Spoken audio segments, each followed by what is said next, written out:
It's like that guy, like, you almost feel like with a track record like that, it's like, Jesus, how are you not, like, a felon or something at this point?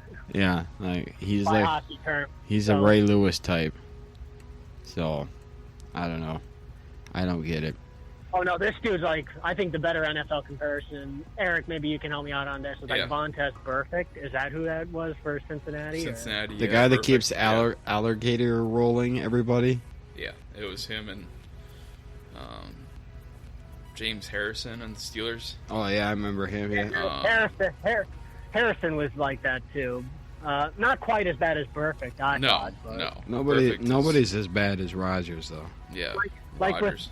Like with Harrison, like you just felt like it was like he was just playing tough, and that just sometimes happened. With Burfict, it felt like he had like true like evil intent.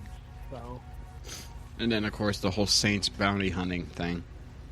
Back in 2009. Yeah, that was great. Good for them. So it worked, I guess. So it worked. Won a Super Bowl. So let's put the rest of the season, even though technically we can still come back and we can win the next four. No, if you've seen our bottom four on our offensive side, just don't even have hopes. I'm not saying that I have hopes. I'm saying mathematically they're not done. Mathematically, I could be a millionaire. They got a snowball's chance. Well, I mean, the Kings did it twice in 2012, so. I could technically invest in the right things the next week and become a millionaire, but the odds aren't good. No. So, I'm saying if you buy a Powerball, you got a chance. So I want to ask you all, what do you think they need to do? Off-season moves. What do you need to do? Honestly, just let them grow. Just let this young team grow. I do not want to go out of our way to trade all of our younger assets and restart. And if it doesn't hit, let Kaprizov's core years fade away because we reached for an Eichel. So, yeah, maybe pick up some veteran presence, pick up some, if we can get a center for cheap. I do not want Eichel. It's just too much capital that we're going to have to give up. I don't know, because he really screwed the Buffalo Sabres, and everybody in the league knows that he wants out, and the Sabres want to get rid of him. So they don't really have any bargaining. They will probably undersell. Yeah, they're going to probably get as much value. They're going to get low ball offers because everybody knows they have to get rid of this guy. Okay, but it's just like an auction. They know that he's, It's just like an auction. You start low, but if there's enough buyers and everybody's going to be a buyer, it's going to drive up the price to the point where it's going to be an overpay.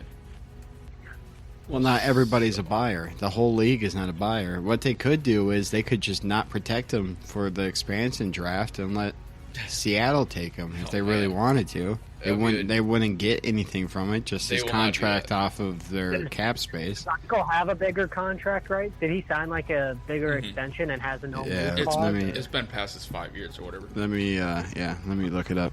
Jack, you guys keep talking while I look it up. If he's got a no move clause, he has to be protected in that. Yeah, and that's what I say with Zach Parise is Zach Parise's probably going to. That's my off-season move. Is that you have? I mean, as bad as sucks that it is, you got to get out of the Suter and Parise deals somehow. All right, Jack Eichel signed an 8-year, $80 million contract with the Buffalo Sabres, including a $15 million signing bonus, $8 million guaranteed, or $80 million guaranteed. Sorry, and an annual average salary of $10 million in 2021. Eichel will earn a base salary of $2.5 million and a signing bonus of $7.5 million, while carrying a cap hit of $10 million. So the next 8 years, you're paying. About a no move, or I'm sure it's got to have something, and if the contract is that big, it's got to have something. Yeah, like that. No mover. I get it because he's a generational talent. He was a top pick, but out of Boston. Yeah, out of Boston College. Yeah, I was about to say. But that's a college in Boston. Yeah. We need to move Parise's and Suter's salary before you even think of it. So through 2025 to 2026, you got him. You'd So- have to think they'd be included in any deal for as like a salary. Yeah, swap. salary swap. Yeah, salary swap. We'd probably have to One of them. introduce our You'd have to first get round draft picks. first round pick. Oh yeah, we got Pittsburgh. Probably we have both any- of those. James, do we have any center prospects or something down in Iowa? Marco Rossi, our draft pick, the guy that out of Switzerland, the guy that got COVID for. Or do we even know if his lungs are? No, he's okay, or- playing like he's doing Okay. doing full hockey activities. Yeah, he's back, So fully yeah, cleared. it's just like Nick Gordon with the Saints. Like it hit him really hard for Yeah. months, and it kind of took him a while to recover. Now he's back to 100% about 6 months later. Okay, so 2021, 2022, he does not have a no move clause. The no move clause comes Starts. into effect 2022 to 2023 season. So theoretically, they could just trade him or even leave him. Yeah, I so think they're gonna have to. But I don't think you want to lose him for nothing so this No, you season, don't. in the expansion stuff. So Yeah, you, wanna you get never something lose somebody out of like him even for if it's nothing. minimum. so this season that we're currently in the playoffs for, and all of next season, they have until next trade deadline next year to trade him until his no move contract comes in, or no move clause kicks in. So He'll definitely be traded by then. yep. But back to Parisi, he will waive his no move contract or con. Yeah, there's no way he's He gonna was sit going on to do the it last sidelines. year. Yeah, and then the Islanders realized we don't want to pay this guy this much money, and then backed out of the trade. But he just sitting out the first 2 games of the playoffs. They're not gonna. That was a shot. Yeah. No, that's telling you he's gone. And he then- won't even and be. then He won't even be with bef- us after the season. And then even before the 2 weeks before playoffs started, he was a healthy scratch, watching the game up in the press box. So Press box in a suit. yep. So that tells me that he's done. Oops.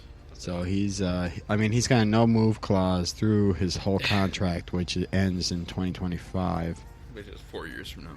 But his It's a lot. where's his cap hit? Yeah, his cap hit. Look, over the next 1, 2, 3, 4 seasons, it's going to be $7.6 million cap hit for a guy like that. No thanks. You need to get out of, even if you have to eat like half the salary for like. Exactly. Yeah. Eat Yeah, half the too. salary. Let him go play for a team that's maybe not competitive. Yeah, Buffalo. yeah. Just exactly. So pair Parisi, Eck, a first round pick, and another prospect for Eichel. I don't know. Do you want to trade Eck after this year? No. Yes. No. Sell high. No. Oh, No. He's part of your. value He's part of probably- your core his with value is Greenway. his value is at his highest, so I get what Eric's saying there. Yeah, but then you also want him to be beating you in a date later to be named. Yeah, but how many guys have been good for us and then they leave our team and But you just- are, Tuck? but in Buffalo, they were you not are good sending for them us. east. Tuck was not good for us. He never got Tuck- a chance with us. Tuck was playing just No, he fine. wasn't. He was playing was just never- fine. He was holding his own, and then he went When to I watched- Vegas, and then that's when he had his awakening. He never even When had I- a chance well, with he- us. Yes, he Here- did. He played up with the Wild. Yeah, for like 5 games. No, false. Absolutely false. Well, see, here's the thing with Tuck that I noticed, and again, I don't exactly remember how much he played, but I do remember him playing. It was that he wasn't scoring the goals or anything like that, but it seemed like he was always getting the puck in scoring chances and stuff like that. And I kind of compared that to like when we talk like with Kirilloff. Yeah, the hits aren't falling in, but he's hitting the ball harder than anybody on the team, so they will fall in. Yeah, Yeah. he's And stuff like that. So that's kind of what I thought with Tuck when I saw him come up with the Wild. And when they traded him, I understood to protect, guys like Dumba No. or stuff like that. But Get rid boy, of that Dumba. was- He's a but fucking boy, terrible that was a lot defenseman. to give up if you ask me. Yes, Dumba. He did not play 5 games. He He doesn't- played 6. Oh, damn. I was So you were wrong. Okay. Oh, because Eric's bad on that one. So Eric, I mean, what the hell, man? He played 6. What the hell? Yeah. No, Five, there was so yeah. much hype on him, Yeah. and I get it. Yeah. Every Minnesota Yeah. sports player is hyped up like oblivion because that's what the sports Well, teams because do. we think we found the next great thing. We found the Yeah. next. We always want to believe we found the next great thing. How else are you going to get tickets sold?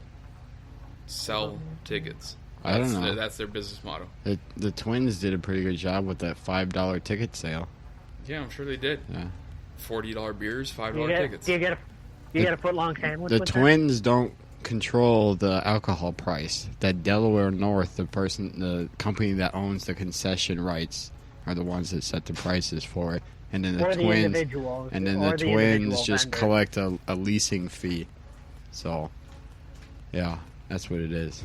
Still ridiculous. I don't care who's. So that's in why charge when of like that. everyone was like, when this whole PNC happened and all the like vendors and everything weren't going to pay their employees over the season, even though there wasn't going to be a season, and the Twins and all the teams came out and said we're going to be paying our employees, the We're concession gonna do people, something, yeah. the concession people did not count because they're not Twins employees; they were Delaware North employees. So, yeah. We got to think Delaware North was hit probably really hard by especially with no fans last year. Well, Delaware North is the reason why they were able to bring the boomstick, the massive fucking hot dog, Yeah, because they were the because 3-foot they were hot there dog. in Texas. Yeah, they had the rights to it. Delaware North, yeah.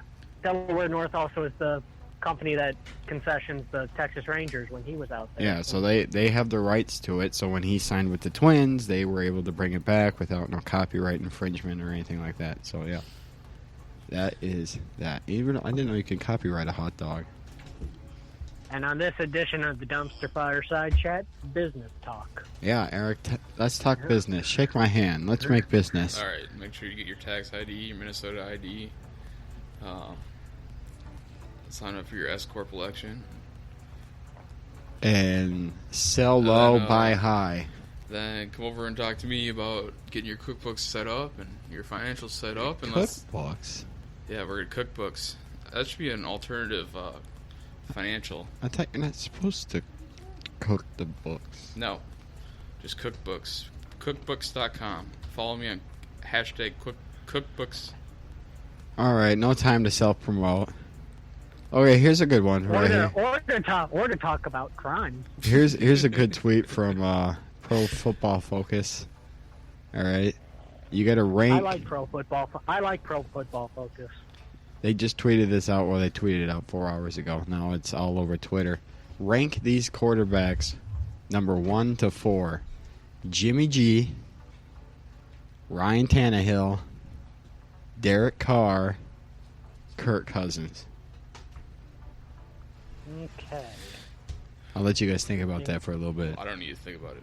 Well, It's pretty. I've fucking got self-explanatory. I've got 4 set up here only because of the injuries. All right, Kirk Cousins obviously And- first. out of those two, I'd say him and Jimmy G are a tie. Not a chance. 1A and 1B. No, Jimmy the G. fuck? Jimmy G is my 4th dude. No, because Jimmy dude. G is not stay good. Coming healthy. back, He comeback cannot- player of the he year. cannot Stay healthy. He Comeback can't player of the stay year healthy. coming. He is made of glass. You're made of glass. Comeback player of the year coming. I think he's better than like Derek Carr is pretty Come back good. with what? So, That MILF prostitute or porn star or whatever that he was with? I don't know. Who cares? I always forget about the porn star thing. Brian, you never forget about porn stars.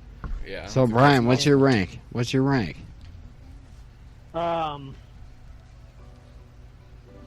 Number 1, Take your time. well, I'm deciding between 2 guys. I'm going to put number 1. Tannehill. Watch, he's going to say It's it. either Tannehill or Kirk Cousins. So the other two Yeah, are those in were a the different. 2 I was debating between. I'll just put Tannehill, but it's kind of like a 1A, 1B in those groups. Yeah, they're in a very For me. similar system. They both have Yep, incredible I mean- running backs. I give it a little bit more to Tannehill just because I think he's a little bit more athletic than Cousins. I think their arms are pretty similar. Yeah. I just give Tannehill a little bit of the edge because I think he's a little bit better of an improviser, a little bit more can scramble around when the pressure gets to him. Yeah, I guess